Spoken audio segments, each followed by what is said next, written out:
Bienvenue dans Info en Air et direction tout de suite Marrakech pour commencer où se poursuit ce jeudi le 5e World Power to X Summit. Au cours de la cérémonie d'ouverture, Leïla Ben Ali a rappelé que le Maroc misait sur la filière de l'hydrogène pour parvenir à une transition énergétique durable.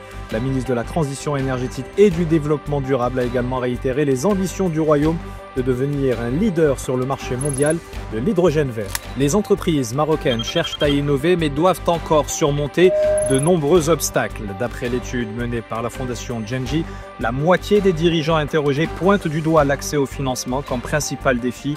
Ainsi, parmi les 370 opérateurs consultés, à peine 30% considèrent l'innovation comme un axe central de leur stratégie.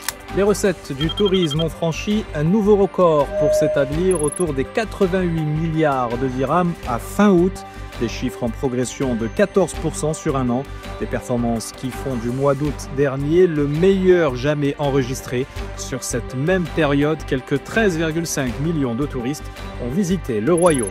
Les États-Unis dans l'impasse financière sur fond de dissensions entre républicains et démocrates. Hier, un vote au Sénat devait sortir le pays de la paralysie budgétaire, ne serait-ce que de manière temporaire, mais l'opposition en a décidé autrement.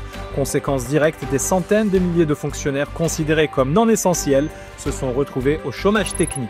Retour au Maroc avec le déploiement des nouvelles technologies au service du bien-être animal. À l'occasion du Salon du Cheval d'El Jadida, une conférence a réuni des experts de l'univers équin. L'occasion de présenter une palette d'innovations qui permettent de veiller sur la santé des équidés et de connecter en permanence les haras avec les éleveurs et les propriétaires. C'est la fin de cette Info en Air. À très bientôt sur Infomédia.